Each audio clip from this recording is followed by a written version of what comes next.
I come to you with a message of leave-taking and farewell.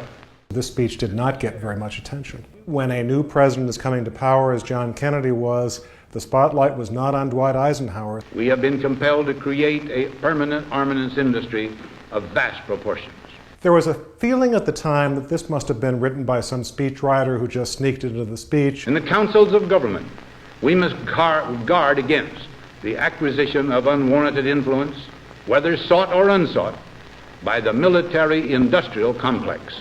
3 months ago, we got contacted by a family up in Minnesota saying that we have documents from Malcolm Moose. He was responsible in part for drafting the military-industrial complex speech. These new papers give us written evidence that this was not just some caprice of Eisenhower's or something by some speechwriter. You see the evolution of his speech from May 1959 to 1961. And he wanted to give this speech for a long time, 2 years.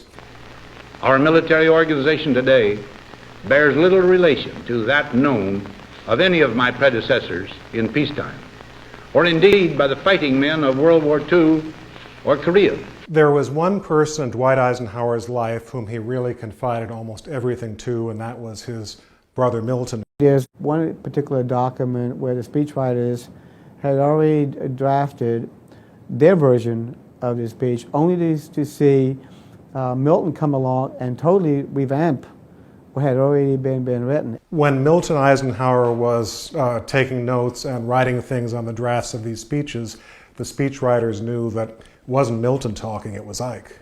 The potential for the disastrous rise of misplaced power exists and will persist.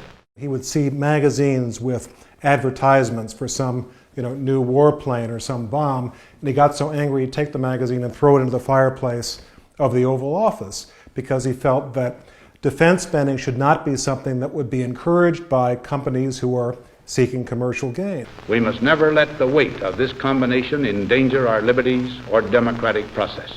There is an interesting document. It shows that the farewell speech will be made to Congress. But yet, President Eisenhower decided no, he was going to address the people. Only an alert and knowledgeable citizenry can compel the proper meshing of the huge industrial and military machinery of defense with our peaceful methods and goals, so that security and liberty may prosper together.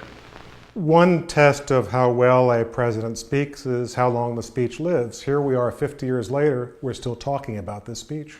Now, on Friday noon, I am to become a private citizen.